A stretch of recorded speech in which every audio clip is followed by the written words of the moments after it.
Good afternoon. Hello. There. Hello. Okay.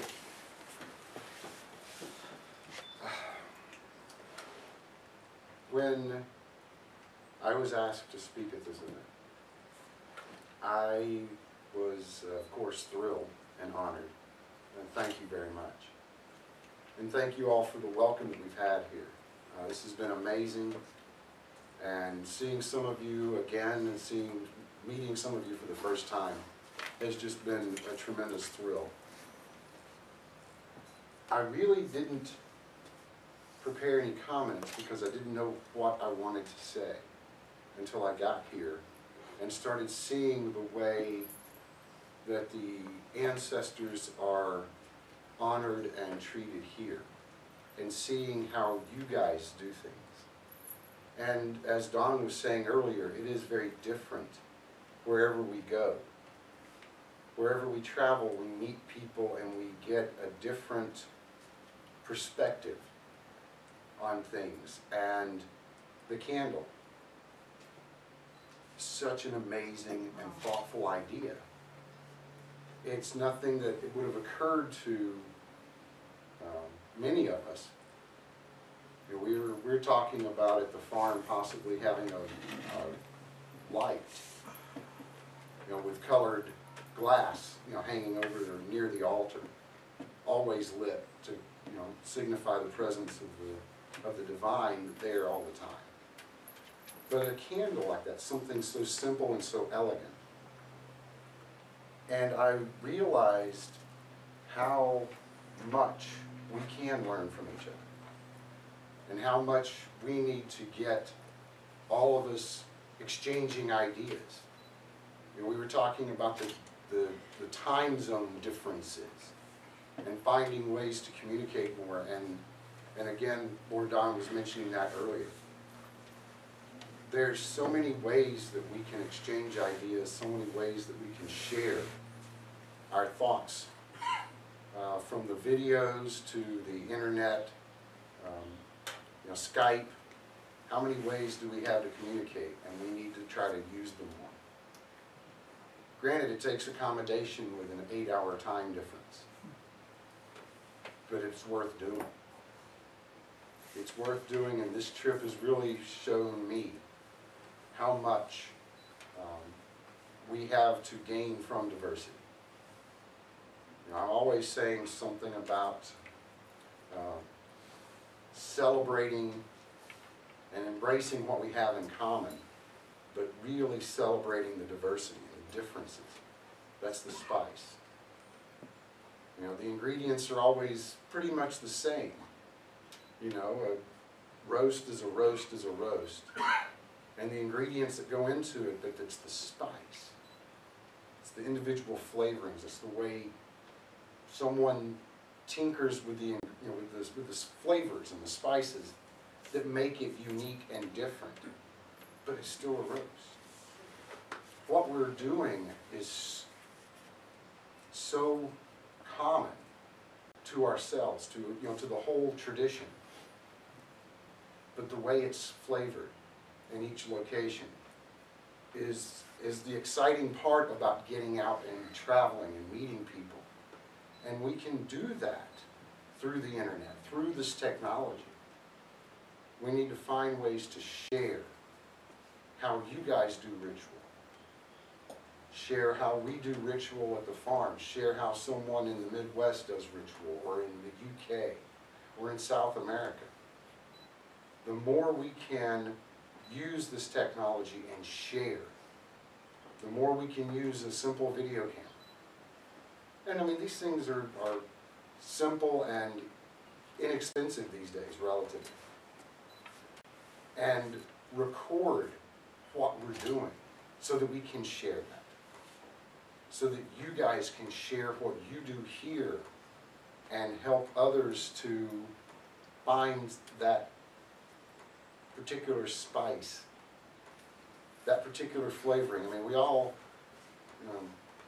probably everybody here watches some food channel show or something, right?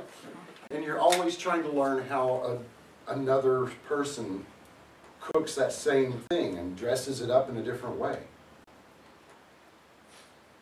I'm gonna ask, and possibly even make it a challenge, that you guys start recording what you do. And share those. Send them to us in the States and we'll get them on Magic People. That we will get people around the world to see what you guys do. To share what you do with everyone and possibly get people everywhere to start doing the same thing. And let's really turn this into something that use this technology. Let's use the moment of this event to awaken us to the possibilities for communication around the world. And to celebrate those differences. Embrace the similarities, but let's celebrate the flavor. So, that's really all I've got, and this is going to help us get back on schedule, I guess. Do you have questions? No, we were talking about something last night that you wanted to mention. In terms of the creed. In terms of the creed. Positive. Oh. What we were talking about, positive means of expressing our faith. Yes. Yeah, that's another one of my pet topics. Sorry. Yes, last night we were talking about positive expressions of our faith. And a lot of times I hear people, even people that have been Wiccan for a while, still spend a lot of time defining themselves by what they are not. Is that the conversation? Yes. Defining themselves by what they are not. Instead of having positive expressions of I believe or we believe this. Now some years ago I was working on a project for myself and I wanted a creed. A simple list of we believes. And it didn't exist in that time frame. There were a lot of writings about what a Gaius believes, and there was the the clergy course, and several other documents, and the information was scattered. So for myself, really, I just did it for me because I wanted that list of we believes. I was working on a prayer bead or rosary project. So I wanted to say, you know, we believe, you know, at the beginning of it, and say what I believed. Well, since I was calling it a Correllian rosary, I figured I probably ought to bounce it off of Lord Don before I stick the Correllian name on it. And I asked him if this was okay, and his answer was to publish it. So, I'm kind of like that. Was approved. And it has, it's kind of taken off. It's on a lot of Correllian group websites. The back of my business card has the first sentence of each of the 13 statements of we believe. It gives us an opportunity to express ourselves, you know, like a grown-up church. We're there. We really are there. We can take our rightful place next to any other faith and stand up, you know, beside the world's religions and be Wiccan and define ourselves by who we are, not by who we are not. You know, examples.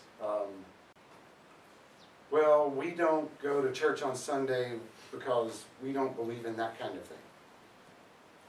Okay, well, what do you believe in? You know, we don't do that because. Well, what do you do? Why do you do it? You know, we believe that the divine manifests to each individual in a way that is unique and appropriate to that individual. That's a positive statement. That's an all-encompassing kind of statement. It allows for people to express themselves and to have a personal relationship with the divine that is unique to them. I've got a lot of friends from my days in the church when I grew up a nice Anglican boy. That, mostly nice, but, that would sit in the pew and they had a different relationship with the divine. Now granted, their relationship with the divine was through the manifestation they know as Jesus the Christ. I'm happy for anyone that has a relationship with the divine in whatever manifestation it is.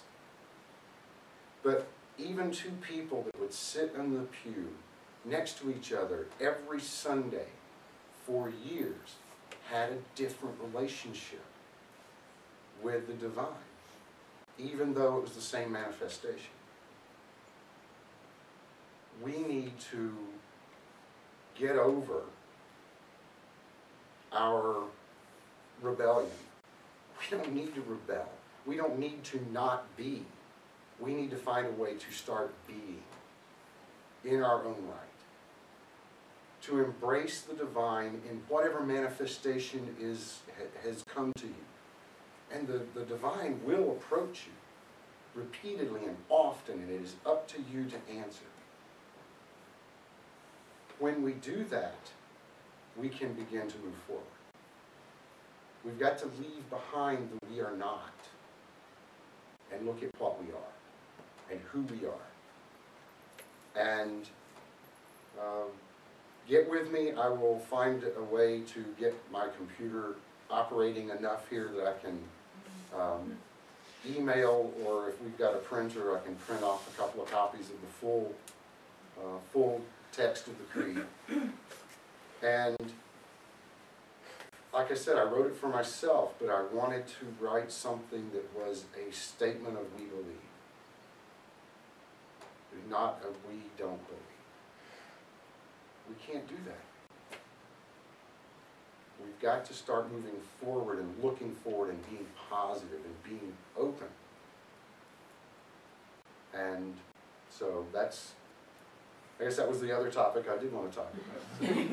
I'm a little passionate about it, in case you didn't notice. Are there any questions?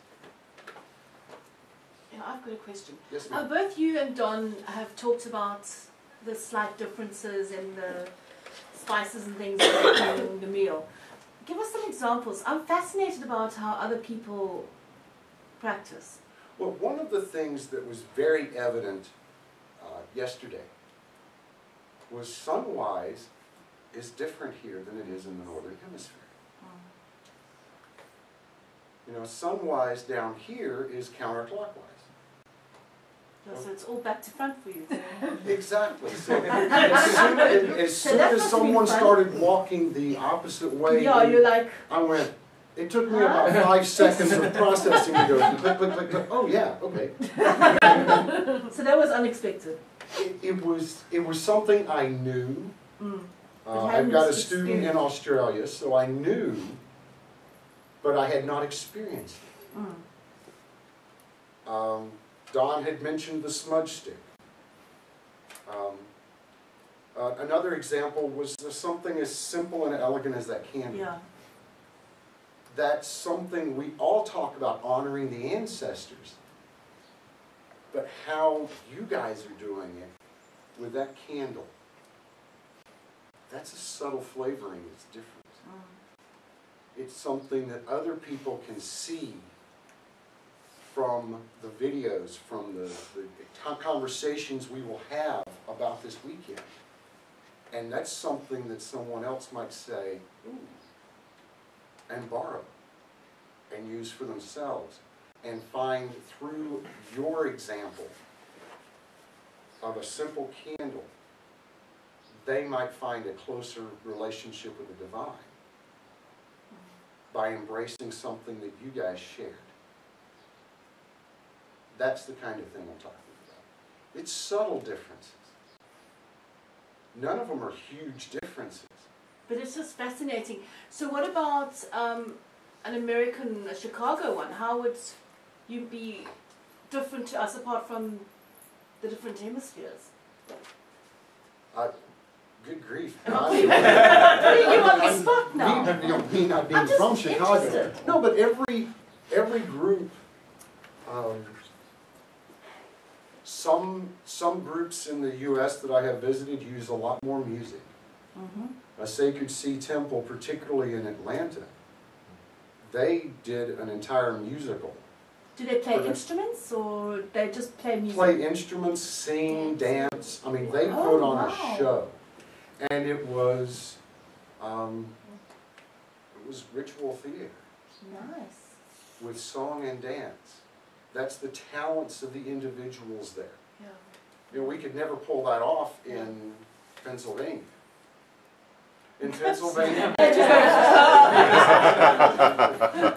You may want to. we are going to try to embrace more and involve more chanting and some music. There's a temple or a Watan shrine in Connecticut that does a lot of dance and raising energy through ritual movement. So everywhere you go, the talents of the individuals Gets brought into the circle mix. and yeah, okay. So those are the kind of things, and someone might do something and you'd be watching a video and say, well, I could do that, but we could do it this way, and boom. There's a new expression, and we can share those kind of things Something together. fresh and yeah. Exactly. Another question? No, it's not a question, it's just a comment I want to make on her question. In our shrine, we actually place a great emphasis on diversity. So we know that each group differs from one another. But also within the shrine itself, each person that conducts must have their own unique identity. As I said to the people, I don't want to see a copy of my circle. I want to see you. I want to see the divine working through you. Yeah. And in your own special. Yeah. So if yours is drumming, then fine, drumming will do. If yours is chanting, then chanting will do. But whenever you're conducting, I want to see your energy, your uniqueness, and not a copy of myself. Because if we were all the same, we'd be terribly bored. Well, yes, yes, but that's why I wanted to hear what was out there. Yeah. The other night we were on the radio talking about defining paganism. And the topic for that month on the Priest's Show, with the different panelists coming in, took on several different flavors as we went through the month. But one of the comments that was made the Tuesday before we flew down to Florida was that every place you go, even outside of Wicca, you go to a pagan festival and there's a certain structure to the ritual that's the same. You can expect that someone's going to call the quarters, someone's going to invoke the goddess and the god. And in our case, we will typically invoke the ancestors. Some other groups do that as well. We're going to cast a circle of some sort, and then we're going to get down to work. And whatever that work is can be tremendously different. The writing on bay leaves, something I've never experienced. That was very cool. And, you know, those have the opportunity to be sprinkled onto a fire or to be left to blow into the wind and scatter. There's so many things can go on with that, and I've never seen that before. And so I want to thank you for that. That's another example of the differences, of the flavors, of the ideas that we can exchange and share with other people. And so I think that's what I'm talking about, is those kind of experiences where we see someone else's ideas. And maybe that sparks something for a person who watches the video and says, you know, I could do that. I might do this, this, and this with it. And that's great. Because if we can spark an idea, then we've done our job. Any other questions or comments? Don't everyone speak at once. Yeah. I've got one more. Okay. Excellent. We're not running. You described paganism, and can you say it again about divinity, finding divinity in? You said it very Yes. eloquently, but I wouldn't be able to remember it to tell people because I battle to tell people. Well, there is a explain to video. them Well, it is- without sounding like freaky weird. You know. Well, that- it is actually in the creed that was Okay. written, and I will get copies today. I will find a way I to. probably have a copy. Do we have a copy of the creed? I'm sure we do. I've got I- it. Okay. Yeah. Which I But- can distribute. Yeah, but I'd like to have it more to be able to, because it's pretty. I think you I can think it's also quite find it on the literature page at Correllian.com. I'm sure. Yeah. Okay. Yeah, one of the many booklets is actually Hmm. the creed and Can you a remember it? commentary. Say it. How you said it just now. You said it just now. The divine The manifest. individual. Yeah. The divine manifests to each individual in a way that is unique and appropriate to each individual. And actually, I think that's actually written as one of the lines First on to my. read notes. That was a while ago. Okay. Let's see. The first sentence of each of the there's a list of statements, but the first sentence of each one.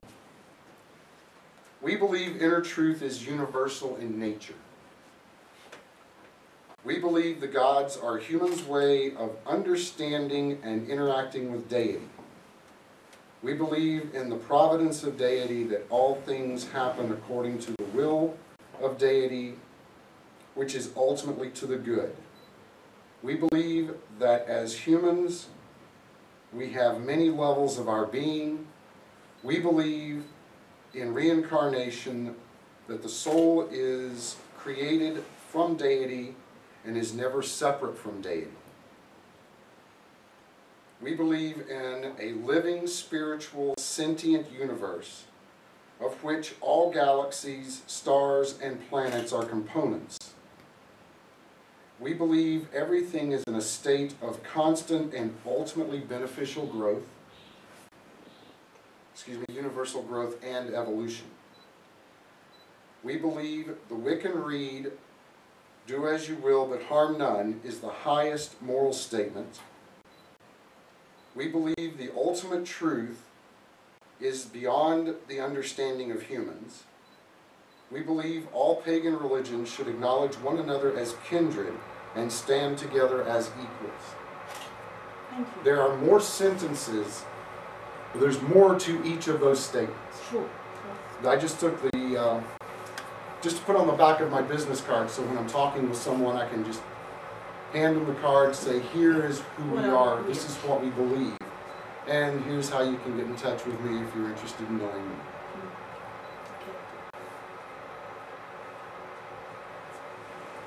That's actually a very good idea. Yeah, Copies. That is lovely. See, there's another idea of sharing. Yeah. All right, are there any other questions, comments? He's not looking at me this time. I'm not saying anything else. Do you have any other questions? I've got actually a question. You're Yes. speaking about like mixing with other pagans. How do you intervene with this? I'm sorry? How do you like manage to mix with other pagans, not only Correllian or? Well, again, the idea that the divine manifests to each individual as is appropriate for that individual, that belief frees me. I mean, there's a tremendous freedom in the understanding that the divine is going to manifest to each person in the appropriate way for that person. It frees me up to simply interact with that person, to work with that person, and it's not my responsibility for how they worship. It's not my job. The divine manifests to them in a way that's appropriate to them. As a minister and as clergy, we can help guide someone to that experience, but ultimately that experience is their own. It is not our job to tell them how to worship. So if on the radio show we were talking about the priest panel, and we've got people on there that are eclectic Wiccan, several of us are Correllian Wiccan, we've got people of a variety of different means of expressing their relationship with the divine. And through the entire network, we have heathens, Asatru, several different forms of Wicca, several different forms of green witchery. I think we've got some druids now. And we all get along because we're all allowing each other to be themselves. Used to travel to a whole lot more festivals than I do now, and I'm going to be starting again. And it was interesting to see and interact with people. I mean, when you start going to festivals, most of those people are there because they want to interact with other people, not of their particular expression of faith. And I deal a lot with Christians and Muslims in my travels and in my work. And expressing ideas about faith and getting into conversations,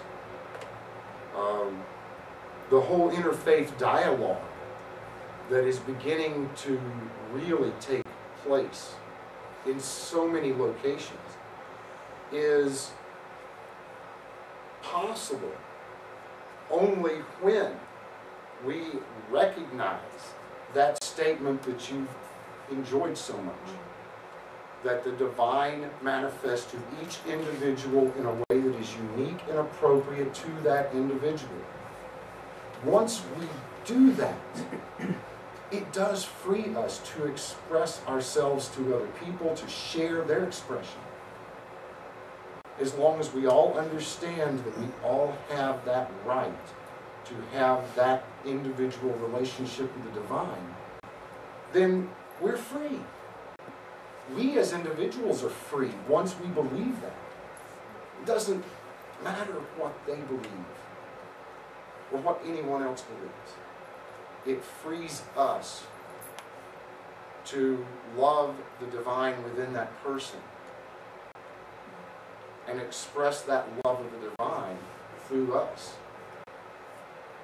And that's all our job really is. That's brilliant. Did that answer your question? Yeah. Excellent. Any other questions? Well, I want to say thank you again for allowing me to speak and to have this time to hang out with you guys. Lord Don was absolutely right. The social time that we have together and the time we spend between workshops is going to be a lot of fun. Again, seeing some of you guys again, meeting some people for the first time. I'm thrilled and honored to be a part of this. Thank you again. Thank you.